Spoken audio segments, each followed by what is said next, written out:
안녕하세요. 대치동 강의 20년 전문가가 만든 최상위 전문 스트롱국어 프로그램 대치동 1% 국어입니다. 이번 시간에는 2024년 6월에 실시되었던 평가원 모의수능 출제 제시문 중 김현승 시인의 사실과 관습, 고독 이유에 대해서 심층 분석해 보도록 하겠습니다. 제시문에 대한 심층 분석, 높은 수준의 정밀한 이해는 독해 수준을 높이는 필수적인 작업입니다. 문제에 대한 고민만 하지 말고 제시문을 높은 수준으로 이해하는 훈련을 하셔야 됩니다. 여러분도 먼저 네이버 블로그에서 강의 교재를 다운로드 받아서 제시문을 읽고 빈칸을 완성해 본 후에 이 강의를 들으면 더욱 효과적이겠습니다. 여러분들 시 독해에서 가장 중요한 게 뭡니까? 일단 내용 파악이죠. 의미를 이해해야지 문제를 풀 수 있으니까. 그런데 무엇보다 중요한 것은 핵심 대상을 바라보는 시인의 관점입니다. 시인이 핵심 대상을 어떤 관점으로 바라보고 있고 거기에 어떤 의미, 기능, 속성들을 부여하는지 정확히 파악해야 시상 전체를 논리적으로 납득할 수 있습니다. 이 시의 핵심 대상은 화자가 차를 마시는 행위 그 자체입니다. 화자는 이 차를 마시는 행위를 뭐라고 명명하고 있습니까? 사실이자 관습이라고 명명하고 있습니다. 이러한 관점의 의미를 이해해야지 시상 전체를 논리적으로 납득할 수 있게 되는 겁니다. 하나하나 살펴보겠습니다. 나는 차를 앞에 놓고 고즈넉한 저녁에 호울러 마신다. 내가 좋아하는 차를 마신다 했습니다. 고즈넉한이라는 단어는 고요하고 아늑하다, 잠잠하다 이 정도의 어입니다. 이 정도는 아셔야 되는 거죠. 당연히 내가 좋아하는 차를 마신다. 여기까지는 화자의 선호나 일상적 행위입니다. 그러나 이것은 다만 사실일 뿐. 여기서부터 긴장되기 시작합니다. 차를 마시는 일상적 행위를 사실이라고 명명하고 있습니다. 사실일 뿐 해서 더 한정의 의존명사를 통해서 더 강조하고 있는 것 같은데 차에 짙은 향기와는 관계없이 이것은 물과 같이 담담한 사실일 뿐이다. 문맥상 차에 짙은 향기하고 물과 같이 담담한 사실 이 부분이 약간 대조적인 의미를 가진 것 같습니다. 어쨌든 사실이다. 담담한 사실이다. 누구의 시킴을 받아 참새 한 마리가 땅에 떨어지는 것도 아니고 누구의 손으로 들국화를 어여삐 가꾼 것도 아니다. 참새 한 마리를 땅에 떨어지게 하거나 들국화는 집에서 가꾼 국화 아니죠. 들판에 피는 저절로 피는 국화입니다. 이것을 어여삐 가꿀 수 있는 누구는 아마도 절대적인 존재, 초월적 존재, 신 정도 될 것 같은데 그 누구의 시킴을 받거나 누구의 손으로 이루어진 것이 아니다라는 것을 스스로 그렇게 됐다는 얘기겠죠. 밑에 보니까 차를 마시는 것은 이와 같이 스스로 가장 중요한 어휘가 되겠습니다. 달갑고 가장 즐겁군. 누구에 의해서 시킴을 받거나 누구의 손으로 이루어지는 행위가 아니고 스스로 이루어지는 행위다. 이겁니다. 이것은 다만 사실이면 또 관습이다. 1년에서 사실이 나왔고 여기서는 관습까지 이어집니다. 관습은 또 어떤 의미인지 살펴봐야 되겠죠. 나의 고즈넉한 두 번째 나오는 그렇죠. 1년에 두 번째 쪽에 있었고 고즈넉한 관습이다. 물에게 물은 물일 뿐 소금물일 뿐. 소금물이 등장한 의도는 조금 더 살펴봐야 될 것 같고 앞으로 나온 10년을 더 살든지 죽든지 나에게도 나는 나일 뿐 이제는 차를 마신 나일 뿐. 일단 나일 뿐을 계속 반복하는 의도는 이 연에서 누구라는 절대적인 존재가 반복해서 제시됐었죠. 그 대립구도를 생각해 볼 때 나에게도 나는 나일 뿐 차를 마신 나일 뿐이라는 의미는 존재의 독립성을 강한 의미일 겁니다. 그렇죠? 이런 의미 구도 속에서 1, 2행으로 다시 돌아가 보면 물에게도 물은 물일 뿐 소금물일 뿐. 소금을 집어넣으면 너무 짜기 때문에 그냥 물보다 소금물이라는 인상이 더 강해지죠. 그럼에도 불구하고 물은 물입니다. 물이라는 존재의 본질적 속성은 바뀌지 않습니다. 그렇죠? 마찬가지겠죠. 사연 내려가면 이 짙은 향기와는 관계도 없이 차를 마시는 사실과 관습은 내가 아는 내게 대한 모든 것이다. 차는 짙은 향기 때문에 마시는 경우가 많지만 차를 마시는 나가 훨씬 더 중요하고 존재의 중심이다. 이겁니다. 그것이 내가 파악할 수 있는 전부다. 이겁니다. 그렇죠? 그리고 모든 것에 대한 모든 것도 된다. 모든 것은 아마 외부의 모든 대상들일 것 같습니다. 그렇죠? 내가 차를 마시면 나를 인식하듯이 사실적으로 인식하듯이 외부의 존재도 내가 사실적으로 인식하는 선에서 인식할 수밖에 없다는 거겠죠. 이렇게 대략적으로 살펴봤으니까 구체적으로 하나하나 살펴보도록 하겠습니다. 1년입니다. 앞에서 시작할 때 미리 말씀드렸다시피 네이버 블로그에서 교재를 다운받아서 미리 이렇게 빈칸 같은 걸 완성해보고 수업 강의를 듣는다면 훨씬 효과적으로 들을 수 있습니다. 나는 차를 앞에 놓고 고즈넉한 저녁에 홀로 마신다. 내가 좋아하는 차를 마신다. 그러나 이것은 다만 사실일 뿐. 긴장되는 부분이라 아까 얘기했고 차에 짙은 향기와는 관계없이 이것은 물과 같이 담담한 사실일 뿐이다. 이 장면에서 동영상을 멈추고 빈칸을 채워봐도 되겠습니다. 같이 확인해 볼까요? 1년은 전체적으로 화자가 스스로 차를 마시는 일상적 행위에 대해 일상적이죠. 우리가 커피 저 같은 경우는 커피 두세 잔 마시니까 하루에 그래서 다만 사실 물과 같이 담담한 사실 반복하고 점층하고 있죠. 이라는 점층적 반복을 활용한 단정적 진술입니다. 사실이다, 담담한 사실이다 이겁니다. 그래서 뿐이라는 의존명사를 통해 더욱 강조하고 있습니다. 이런 진술을 통해서 차를 마시는 행위가 사실이다라고 하면서 관념적 의미를 부여하고 있는 것이죠. 자, 이렇게 관념적 의미를 부여하는 의도는 존재에 대한 철학적 인식을 드러내기 위해서 그렇죠. 그러니까 계속해서 채워나가면 되겠습니다. 여기서 사실이라는 시어가 일단 어려운데 구호사전을 참고할 때 실제로 일어난 사건이나 현상이겠죠. 사실이니까. 이라는 기본적 의미에 더해서 의심할 수 없는 현실적 존재성을 가지는 사건이나 현상으로서 철학적 사유의 생각에 의해서 경험 내용으로 확립되는 대상, 즉 경험적 사실을 의미한다. 경험적 사실 포인트입니다. 이런 경험 내용, 경험적 사실의 초점, 이게 계속 쌓이고 쌓이면 오랫동안 쌓이고 쌓이면 뭐가 됩니까? 이연에서 관습이 되는 거죠. 이렇게 이 시에 등장한 시어 사실은 경험적 사실을 의미합니다. 경험적 사실을 통해서만 자신의 존재와 외부 존재를 파악할 수 있다. 이것이 시인의 관점입니다. 이행의 고즈넉한 저녁은 가로의 의미 참고하시고 삶에 대한 사색과 관조를 통해 철학적 관념이나 인식을 드러내게 적절한 시간적 병행을 할 수 있겠죠. 당연히. 홀로 차분하게 마시는 고즈넉한 저녁이 됩니다. 차를 마시는. 이는 홀로 마신다라는 화자의 독립적 관조적 행위와 결합돼요. 관조란 말 좀 전에 등장하고 자주 등장하는데 어떤 대상을 거리를 두고 차분히 응시하고 관찰하는 태도입니다. 그 의도는 존재의 본질 인식입니다. 그 대상을 본질적으로 인식하기 위해서 관조하는 거거든요. 고즈넉한 저녁에 차분히 홀로 차를 마시면서 자신의 존재성에 대해서 인식해보는 거죠. 자, 이런 관조적 행위가 결합되어 철학적 사색의 분위기를 심화하는 역할을 하고 있습니다. 이 시는 단순히 차를 마시는 일상 행위에 관한 시가 아니다 이겁니다.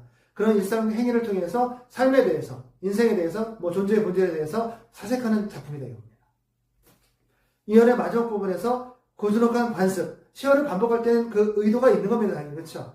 이라는 표현으로 변주되면서 존재의 본질에 대한 인식이라는 철학적 탐구의 의미를 한층 더 강화하고 있다.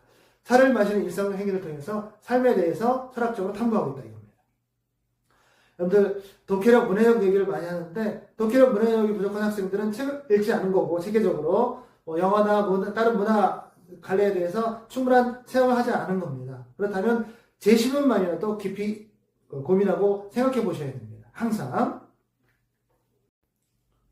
차의 짙은 향기와는 관계없이라는 표현은 이연의 누구의 시킴을 받아부터 아니다. 차를 마시는 것은 이와 같이 스스로 달갑고 가장 즐거울 뿐이라는 내용과 연계해 볼 때 화자가 차를 마시는 행위가 차의 짙은 향기라는 외부 대상이죠. 여기서 시상을 좀 확장해서 심화해서 이해해보면 이연에서 누구로 지칭된 절대적 존재입니다. 외부 대상입니다. 어쨌든 에 기인한 것이 아닌 화자 스스로의 선호와 의지를 바탕으로 한 주체적 선택에 기인한 것임을 부각하기 위한 것이라 할 수 있다. 내가 선택한 나다 이겁니다. 그죠? 즉 화자가 차를 마시는 행위가 차의 짙은 향기에 예속되거나 종속되는 것은 딸려있는 거고 자실성 없이 예속된 건 지배당하는 겁니다. 경도, 휩쓸리거나 그쪽으로 치우친 거죠. 경도된 것이 아닌 화자 자신을 있는 그대로 담담히 드러내는 사실이라는 것이다. 좀 재구성이 어려운데 나로서 존재하는 나, 내가 인식하는 사실적인 나, 이 정도 의미가 되겠습니다. 물과 같이 담담하는 주로 차분하고 평온하다의 의미로 사용되는 담담하다의 의미를 생각할 때 차를 마시는 행위가 다만 사실일 뿐이라는 화자의 인식이 더 이상 다른 생각이나 관념이 개입되지 않는 안정되고 완성된 상태, 포인트입니다. 안정되고 완성된 상태의 인식임을 드러내기 위한 수식을 할 수 있다. 화자의 가치, 체계, 인식 체계로 자리 잡았다 이런 뜻이죠. 이연입니다. 누구의 시킴을 받아 참새 한 마리가 땅에 떨어지는 것도 아니고 누구의 손으로 들국화를 어여삐 갖고 온 것도 아니다. 누구의 존재성에 대해서 우리가 이해해봤고 차를 마시는 것은 이와 같이 스스로 달갑고 가장 즐거울 뿐 이것은 다만 사실이며 또 관습이다. 나의 고즈넉한 관심이다. 누구하고 스스로라는 의미의 대립구도 시어 주목해 보시면 됩니다. 이연에서 우선 누구라는 존재는 참새 한 마리를 땅에 떨어지게 시킴을 하거나 들국화를 어여삐 가꿀 수 있는 손을 지닌 존재이죠. 당연히 절대적 존재, 초월적 존재를 의미한다고 할 수 있다. 신적인 존재가 되겠습니다. 화자는 참새 한 마리의 죽음, 땅에 떨어지는 것, 들국화의 아름다움, 어여삐 가꾸어진 상태이 누구의 시킴이나 누구의 손을 거치지 않은 절대적인 존재의 능력을 거치지 않는 그들만의 독립적, 주체적 의지의 결과물인 것처럼 스스로 그렇게 됐다는 거죠. 그것처럼 화자가 차를 마시는 행위도 자신의 독립적 주체적 의지의 결과물임을 스스로 발갑고 가장 즐거울 뿐이라는 식구를 통해 강화해 드러냄으로써 존재의 주체성, 독립성에 대한 철학적 인식을 드러냅니다. 스스로 존재하는 것이다. 스스로 선택하는 것이다. 라는 의미가 되겠습니다. 1년에서 다만 사실이라고 언급했던 이와 같은 화자의 인식은 2년에서 다만 사실이면 또 관습이라는 표현 나오죠? 으로 확장되고 있는데 관습의 사전적 의미를 생각할 때, 참고할 때 이는 화자의 사실적 경험이 오랫동안 축적돼, 오랫동안 쌓인 거죠?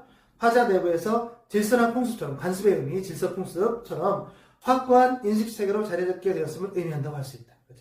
질서나 풍습이 된 거죠. 화자의 인식체계가 하나의 질서, 하나의 풍습처럼 확고히 자리 잡은 겁니다. 나의 고즈넉한 관습이라는 고요하고 차분한 느낌, 고즈넉한이니까 고요하고 차분한 느낌의 시어인 고즈넉한을 통해 관습으로 자리 잡은 존재에 대한 화자의 인식체계가 삶과 존재에 대한 관조와 사색을 바탕으로 한 것임을 강화하는 표현이라 할 수 있다. 차분한 관조를 통해서 확고히 자리 잡은 인식체계이다 이겁니다. 오랫동안. 3점입니다. 물에게 물은 물일 뿐, 소금 물일 뿐. 아까 소금물의 의미 추정해 봤었죠? 앞으로 남은 10년을 더 살든지 죽든지 중요한 것은 나에게도 나는 나일 뿐, 이제는 차를 마시는 나일 뿐. 나는 나다, 차를 마시는 나다. 나로서의 존재의 독립성이 중요하다. 그렇죠? 스스로의 선택과 의지가 중요하다. 이런 얘기입니다. 3년에서 우선 물에게 물은 물일 뿐, 소금 물일 뿐은 물에 짠맛을 내는 소금을 넣으면 소금물이라는 인상이 강해지죠. 하지만 여전히 물이 물로서 존재한다는 본질적 존재성은 변하지 않는다는 의미로 볼 수 있는데 이와 마찬가지로 화자는 차를 마시는 나도 차의 짙은 향기와는 관계없이 나로서 존재한다는 본질적 존재성은 변하지 않는다는 인식을 드러내고 있다. 그렇죠? 외부에 강한 영향력을 지닌 대상이 있다 하더라도 함께 하더라도 나는 나로서 존재한다. 앞으로 남은 10년을 더 살든지 죽든지라는 수식과 이제는이라는 부사어는 이러한 인식이 더 이상 변하지 않을 것임을 아는 확고한 기준임을 부각하는 역할을 한다. 확실한 변하지 않은 인식으로 자리 잡았거든요. 이제는이라는 부사어, 이제는 그랬으니까 그 이전까지는 아마 누구의 영향이 컸던 것 같은데 그렇죠? 이제는 할 때 느는 보조사입니다. 대조나 강조의 의미를 가진 보조사죠. 이렇게 문법적 의미들을 참고해서 파악하면 시의 의미를 파악하는데 조금 도움이 더 됩니다. 마지막 사연입니다. 이 짙은 향기와는 관계도 없이 차를 마시는 사실과 관습은 내가 아는 내게 대한 모든 것이다. 그리고 모든 것에 대한 모든 것도 된다. 차를 마시는 사실적 경험을 바탕으로 나라는 존재를 인식하고 모든 것, 외부 존재에 대한 것도 이렇게 사실적으로 인식할 수밖에 없다. 이런 얘기입니다. 짙은 향기는 외부 대상이라고 앞에 파악했었죠. 사연에서 이 짙은 향기와는 관계도 없이는 1년에 짙은 향기와는 관계없이의 지시어와 보조사를 추가하여 이라는 지시어, 는이라는 보조사 있죠. 추가하여 변주한 표현으로 짙은 향기가 지는 강한 영향력을 강화하는데 이 짙은 향기, 누구나 짙은 향기에 이렇게 경도되거나 종속되거나 예속될 수 있거든요. 그렇죠? 이게 상징적 표현이긴 한데 차로 따지면 그런데 이게 절대자라고 하면 엄청난 영향력을 가질 수 있을 겁니다. 그렇죠? 이런 강한 영향력을 강화하는데 이는 앞에서 언급했듯 화자가 차를 마시는 행위가 차의 짙은 향기에 종속 예속되거나 경도된 것이 아닌 화자의 존재 자체를 드러내는 하나의 담담한 사실적 행위이자 관습적 행위를 부각하기 위한 의도가 담겨있다고 할 수 있다. 스스로 존재하고 스스로 선택한 행위이지 누구한테 종속, 예속, 경도된 행위가 아니라는 겁니다. 차를 마시는 사실과 관습이 내가 아는 내게 대한 모든 것이라는 표현은 관념적 대상이 아닌, 그렇죠? 차를 마시는 건 구체적인 행위죠. 사실적인 거고 현실적인 거죠. 관념적 대상이 아닌 차를 마시는 나라는 경험적 사실에만 구체적 경험이고 행위입니다. 입각하여 자신의 존재성을 파악하고 인식할 수 있다는 의식의 표출이며 있는 모든 것에 대한 모든 것이라는 표현으로 확장되어 다른 모든 존재들에 대한 파악과 인식도 경험적 사실에만 근거하겠다는 실제 행위, 실제의 사실에만 근거할 수 있다는 의식의 표출로 이어지고 있다.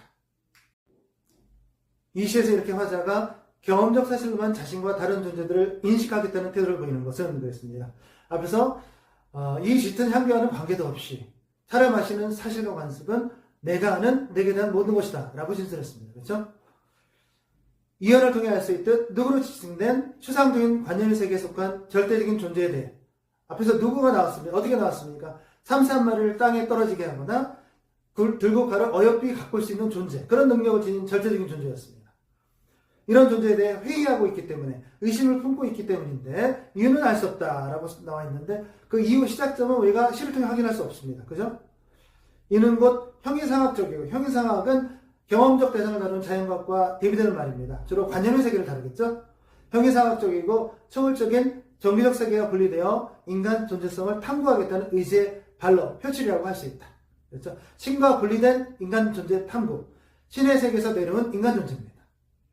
이 시의 제목에 포함된 고독이라는 단어는 이렇게 절대자의 세계에서 분리된 인간 존재의 상태를 의미하는 것이지 단순히 쓸쓸하다는 의미를 지닌 단어가 아니다 이겁니다.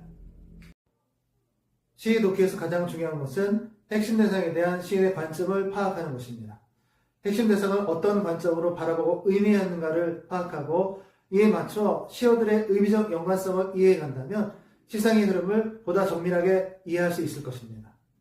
여러분들이 만나는 한 작품 한 작품 시간을 들여 훈련해 보시기 바랍니다.